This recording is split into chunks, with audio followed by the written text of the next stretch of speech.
What's good, family? It's your boy, once again, JB and Lorenz, more with another episode of No Cap. And just like I said, we were going to do a part 2 the last episode. Well, this is the part 2, okay? We have the same guests, Miss Aaliyah Ponder, Liana Guthrie, Olivia Masoke. Thank you all once again. Appreciate y'all for showing up. Appreciate you, family, for tuning back in for this part 2. Okay. Man, first of all, that was just very powerful, I want to say. Appreciate y'all authenticity. Once again, I know I just keep saying that. But, goodness. So last time, we were talking about doubling down on ourselves. That's where we left off. Believing in ourselves, believing that we can do anything that we put our minds to. And we can, and we know that. Just like you said, we have to say, I'm like that. So, if you had this mindset beforehand, do you think that you would be more excelled as far as where you are right now? Or do you think you would be in the same place? If I had this mindset now, I probably would have been arrogant. Arrogant? Oh, wow. Come on. I don't know where I would have taken that mindset. But for me, always being humble, because I had a former employer to tell me that. Like, he was saying that you're good at what you do, like you come to this job and you do well. He said, but you just too humble. Wow. He said, and I really don't like that about you. Like, he was so honest. He said, I really don't like that about you. And then he said, you need to talk your stuff. Mm-hmm. Like, you're really like that. And I was like, dang, if I had that same mindset before, everybody would have hated me. Because you would have been talking it. Exactly. Uh-huh. But now I take that more into consideration. It's like, I should really take every opportunity and like put myself on the forefront, because honestly, my name is gonna reach rooms before I even walk into that room. Right. Okay. So just like that. I'm like that. Come on. Easy. What's up, Olivia? I actually have the same problem. Yeah. And I could never really recognize how skilled I was. I mean, I could, like, I'd be by myself and I'd be like, wow, like I hype myself up in like quiet spaces. Hello. But then when I would get out somewhere, I'd be like, like people would be like, oh, is there such and such in the building? And I'd be like, no. And wait for someone to come to me.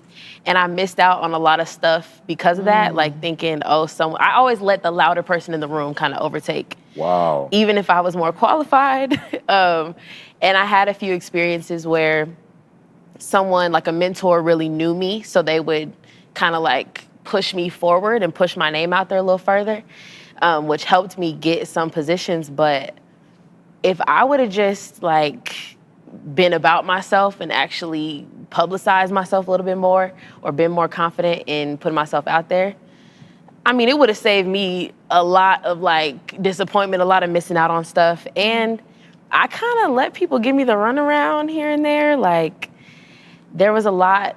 I've been trying to practice prioritizing myself and not being so accessible to people all the time. Come on, raise so that I think bar. if I valued myself a little more earlier, it would have saved me a lot of trouble. Yeah. Yeah. Feel it. Wow. Yeah? Y'all did that. I'm trying to figure it out.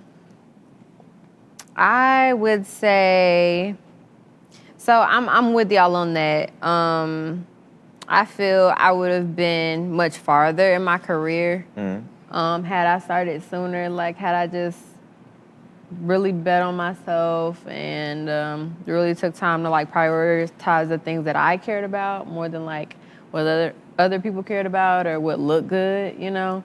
But I also feel like I lacked the maturity to understand that, like, I gotta take it there, y'all. I gotta take it there. I lack the spiritual maturity to understand that, like, it's not unto man, it's unto God. And that a lot of, like, the skills, well, really all the skills that you have, like, even though, like, you have them and you worked on them to cultivate them and to, like, build them, like, God really gave it to you and could take away just as fast as he gave it to you. And so, like, I lacked that knowingness of, like, just because you're good doesn't mean that you could be out here, like, flaunting and flexing to the extent where it's just like proud and boastful, like you're self-made. Because even self-made people had to depend on somebody to get to where they are now, you know? Right. And so I lacked the capacity to like fully understand that. And after the pandemic, like, I was like, okay, like, it really shifted my perspective on a lot of things. Like, even after, you know, certain doors closed and simply because of the pandemic, I was like, well, no amount of skill I have is gonna open that door back. So I really need to like tap in. So yeah. Man, if I had the confidence that I had now, if I had the confidence that I have now, beforehand, I honestly think it would be misplaced. I feel like I gained the confidence from the knowledge that I gained, you know, from the experiences, from the interactions, from letting people give me the runaround, and I know they give me a runaround, but you let them give you a runaround because you're like, oh, it's okay to work yourself up. I know because I be good at doing that. I still do sometimes, yeah, and I definitely still know when y'all trying to give me the runaround. It's okay, God got y'all, but For sure that. definitely. But Okay. but seriously though, like, if it wasn't for the knowledge that I gained, then the confidence that I have would not be here. Like, if it wasn't for the things that I went through beforehand, then what is present currently would not be here. So I definitely feel like everything happens for a reason. I feel like I was meek at the times that I needed to be meek. And I started talking my stuff at the times I needed to talk my stuff. But if it wasn't for that humility, if it wasn't for that humbleness, then my talking would have been in vain. That's the best way to put it. Because it's easy to have a lot of confidence. It's easy to say that you can do all of this and say that you all of this, but when you're actually put to test, will that same stuff that you were talking be shown through your actions? You know, that's the real question. And I know for me, it definitely wouldn't have been shown through my actions in the past. But now, when I say what I say, I mean what I say. And I know I can deliver, and I know that I can do it because of the knowledge I gained. So that was interesting. I'm glad y'all gave me those answers, because I was just definitely thinking about it. Because, you know, we talking about where we are now, you know, knowing that you like that, talking your stuff, doubling down on yourself, having the confidence that you can step in any room and people are going to hear you without you even opening your mouth, you know.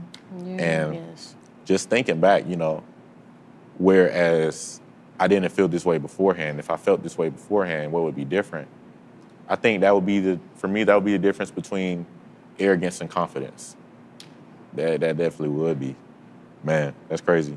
That's why I like these shows like this, because I really be learning stuff about myself. I learn stuff about y'all. So, cool. Great. If you listen to what I said, we're not saying that people have to be in agreement. But part of being emotionally and relationally mature is that people should be able to say things to you and you not give off a venom or a rejective persona that makes them feel as if they can't even share it with you. Because how can we fix anything if we're not able to share a thing? Hey, Bobo, do trees tell each other stories? I'm sorry. I'm afraid I don't know that. Hey, why don't we go find out? Listen. Do clouds take naps? I couldn't tell you. Dad, do stars visit their friends? Look!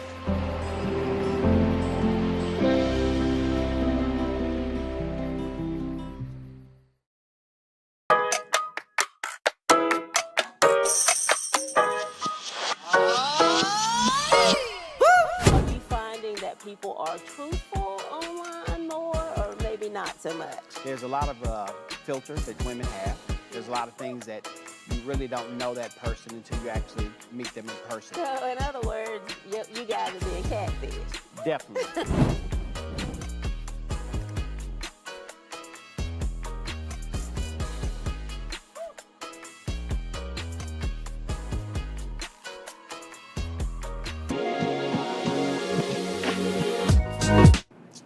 Great. Okay, so let's go back to these specific experiences.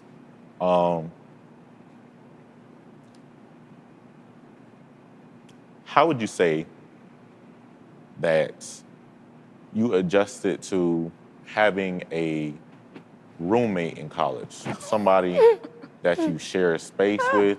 You know, if you had your own room at home, I'm pretty sure most of y'all did, had your own room at home, having to now share that space, no matter the size of the room or apartment, you have to share your space, possibly sharing your things, sharing your time. That's really the big one, because you might be ready to sleep, but somebody else ready to study or party or have all the lights on, blasting music. Yeah. So how did you adjust to that? Because that really is a big adjustment. That is sharing your space. How did you adjust? I still think like, why is that like that's not normal to live With a stranger. 5 feet away from a stranger. So I'm an only child. Yeah. I've always had my own room. So I'm already not even used to just having that many people like around me 24/7. So my first roommate in college, safe to say we're very different. We liked very different things. And we didn't really do anything like together. Like a lot of people are like, oh, my best friend was my college roommate. You know, we met, we went to parties together, and no, didn't happen. And our lifestyles were also very different, sorry. I was out of the room a lot of the time, but it did force me to become friends with like a lot of other people, not because I didn't really want to be in my room. But going back to that like valuing myself thing, like I wish I would have been a little more stern and like kind of making demands about stuff. Granted, I did lose my key or like leave my key in my bedroom at least 17 times. And Wow. she had to, so I wasn't great. That's as a specific roommate. number, 17. Okay, maybe it was like 12, but it was more than 10, absolutely. That's still, you know it's over 10. So I did also learn like what my faults were. But I don't even know if I ever really adjusted to it. Like I kind of just suffered in silence is extreme, but I did just kind of deal with stuff, go rant about it, and then like come back and kind of push through. Passive aggressive type. Yeah, that was a lot. But it wasn't, I don't know, maybe it was that bad. It wasn't that bad. But I mean, I guess I continued sharing spaces like in apartments and stuff. My second roommate was great. My third was too. But I think I just had to learn like, I also have to say what I want and like what's important. Yeah, set your boundaries. Like just because the other person might be real specific about certain things, like you can be specific about stuff too. Like it's equally your space. And that's something that I wasn't doing in the beginning, but I live alone now, so. Hey. No more. Don't gotta worry about that, come on. We love that. That's good, come on. Well, it's different for students at Fort Wayne State University because everybody has their own room. Nice. So Must be nice. You're living in luxury. What's So that I was gonna like? say, privilege. So we don't have to like wake up and like look at our roommates. So our rooms are like a 4x2. You know, everybody has their own room, but you have to share a bathroom, or a 2x2, which I had last semester was I had my own room, my own bathroom, and we just share a kitchen and a living room. I mean, Come on, sweet style. Yeah, so that was amazing. But for the last 2 years, I didn't have the most amazing roommates. And I can say that at sometimes I speak my mind, but at sometimes I don't. Living with other people has taught me to speak my mind. Because when I left my room, I made sure I had my key. I made sure I had my car keys, my wallet, because I didn't want to depend on nobody. No, I'm not calling you. I'm not asking you no questions. No, but living with people, it's just teaching me how to be an adult too, how to deal with conflicts, and how to communicate my feelings effectively. So I would say that's the biggest takeaway of having a roommate. Communicate them feelings effectively. Right, because it's easy to get in the yelling match. You know, you don't do this, you don't do this. you gotta be mad on the side and then come back with a more refined. Exactly. Now that we got that out of the way, you know, what's really going on? Exactly, that's important. Y'all, I probably, my freshman year was traditional. And I was like, I have younger brothers, but like it's on my dad's side, so I was raised as an only child. And like the whole idea of like sharing a space with another human being that I didn't know, like I wasn't a fan of that idea, but it was the most like cost efficient thing. So my mom was kind of like, you don't have a choice, Miss Girl, like you need to figure it out.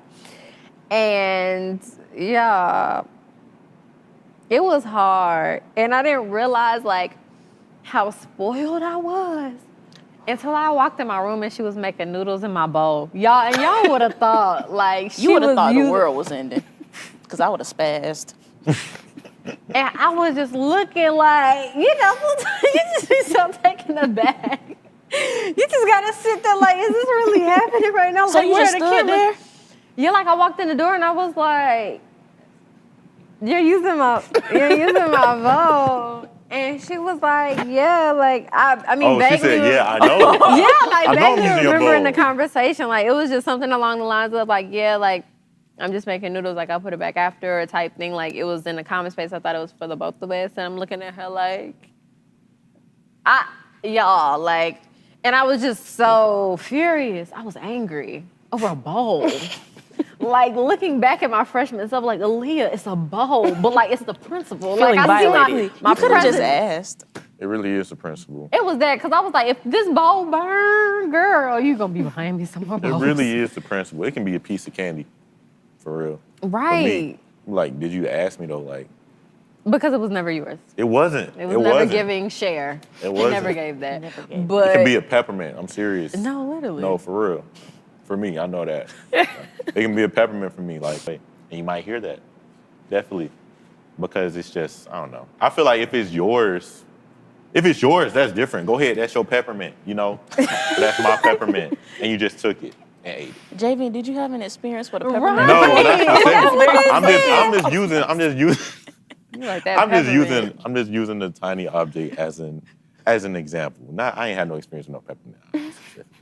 But I have had experiences with people using my things without asking and just feeling like, oh, it was there, so I thought it was, I thought it was for everybody. That's really the one that kills me, because you know it's not for everybody. Because it was never giving that. Right. Because we didn't grocery shop Because together. if We it just was shop for together, everybody, I would have been like, hey, y'all, this is This for everybody. Exactly. Thank you. Come on. We would have had a Please. roommate meeting about Okay, this. a whole meeting. I would have called you. I would have texted you low. Yo, look, I got y'all this. This is for everybody. We can share this. But Yeah. nah, it's okay. It's not okay, but it's going to be okay.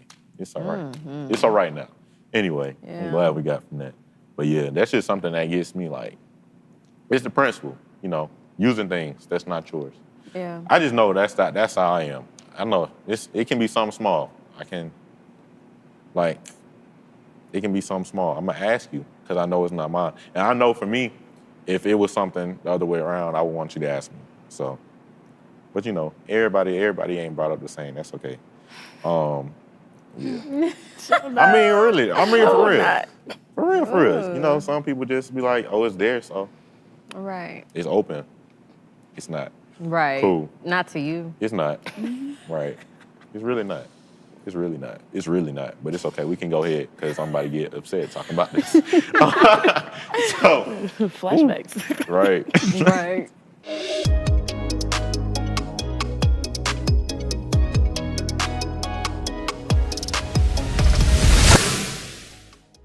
In the morning, what are some of the first things that are important to you as far as your grooming in the morning? Like, I used to be what they call a metrosexual. I used to get manis, pedis, and facials, and I'm just starting back to getting my facials and stuff done. I remember, it's funny that both of you brought up the metrosexual part of it, because I just remember that used to be the thing. For a while, that was the thing. If you went and got groomed, that was a label that you got. And y'all excuse me, but I used to correct folks quick. Like, I'm not even metrosexual. I'm just sexual. That's just it. So don't put no label on me. Don't put nothing on me. completely. I got to use that one. I said I was just well groomed. No. If you want to give me a label, you get the right one. Yeah. But that's just, But I have learned that it's okay too. For me to groom my. Type 2 diabetes can have a big impact on your life, but how can it be prevented? Well, the first step is knowing if you have prediabetes, a serious medical condition that puts you at high risk for type 2 diabetes. 1 in 3 American adults has prediabetes, but more than 80% don't know they have it. The good news is, prediabetes can be reversed, and for many people, healthy changes in their daily routine can make a big difference. Take the 1-minute risk test today at doihaveprediabetes.org.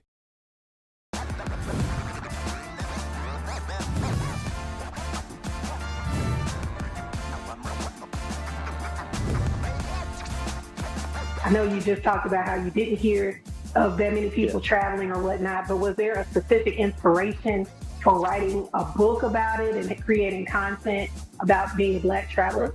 I barely saw any Black person, blogs, YouTube videos of anybody who looks like us traveling abroad. Mm-hmm. And it's kind of one of those situations where it's like, okay, either put up or shut up, basically. I've been thinking for a while, thinking, okay, what's a little something I can do on the side or a little change on the side that hasn't been done before?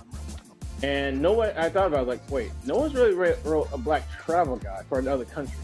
And so I took that last summer to go out almost every day, going out, taking pictures, doing research and all that jazz. And that's what led up to writing the book, our first book.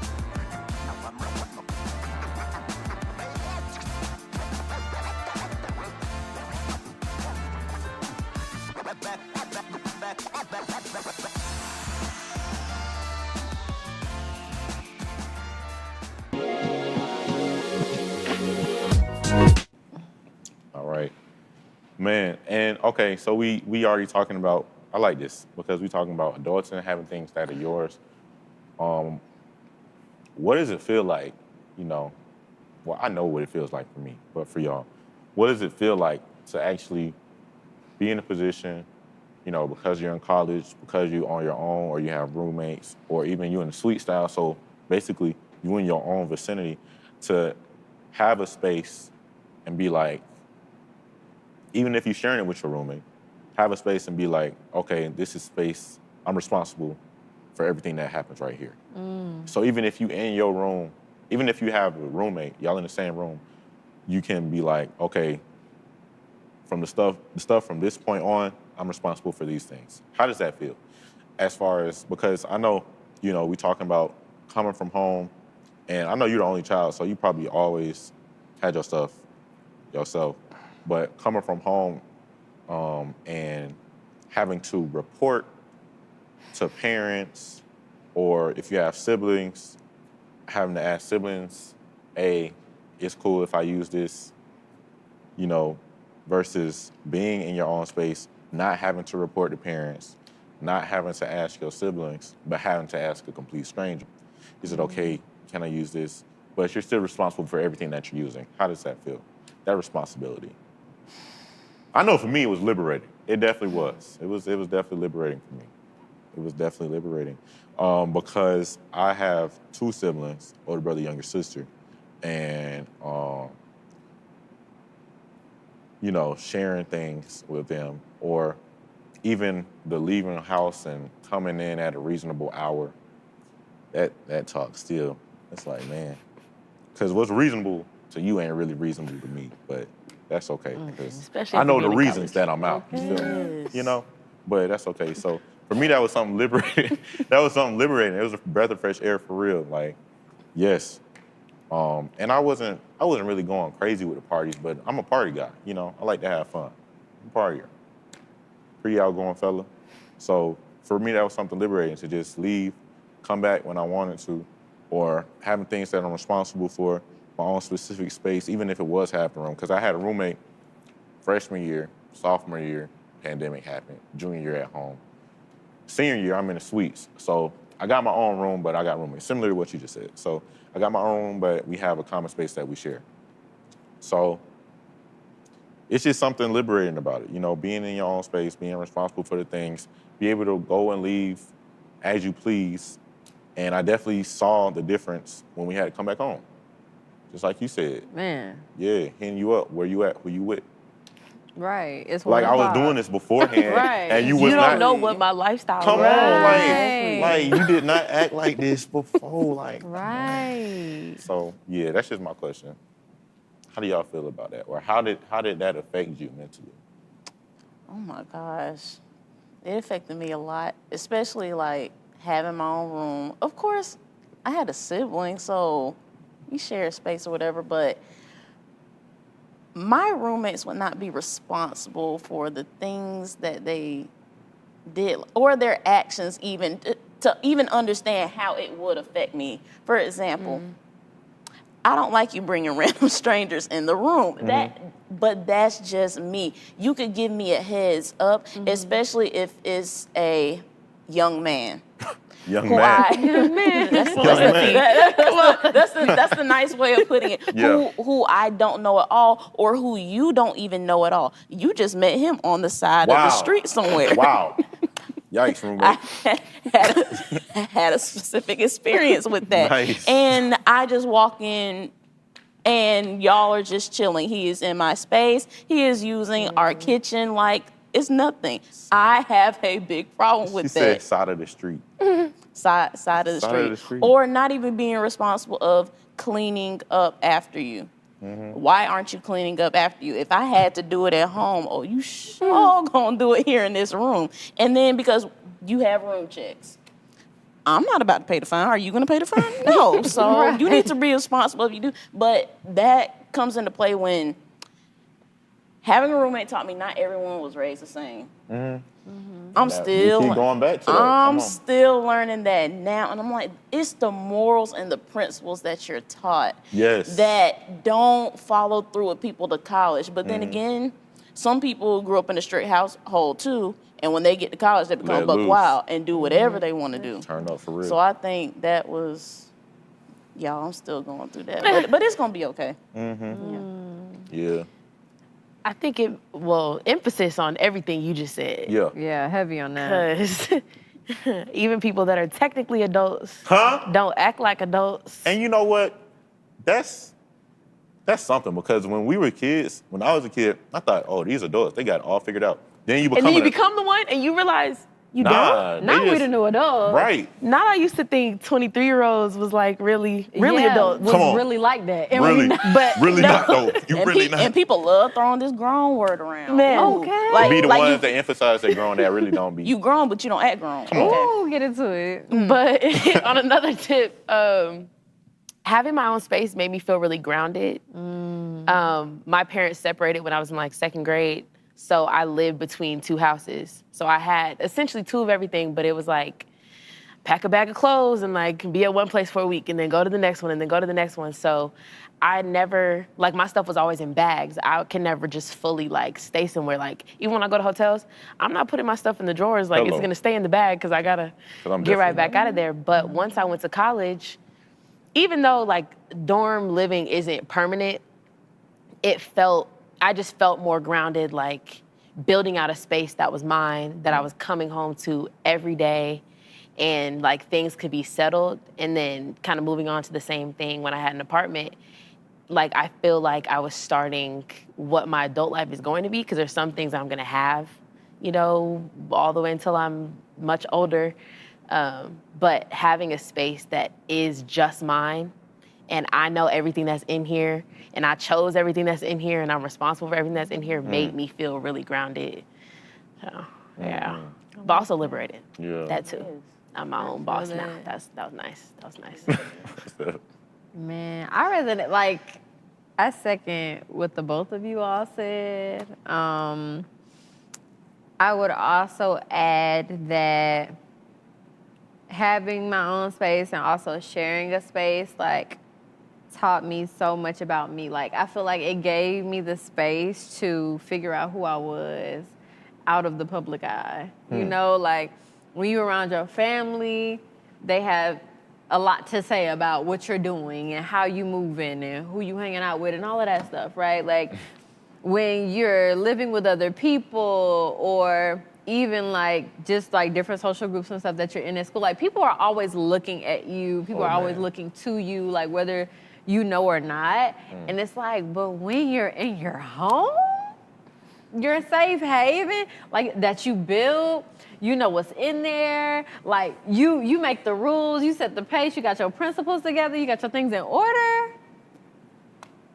It's just like so peaceful. It's peaceful, it's affirming, and it also like encourages you to like figure out who you are, because it's like, if I'm gonna spend time in solitude alone, like let it be purpose-filled.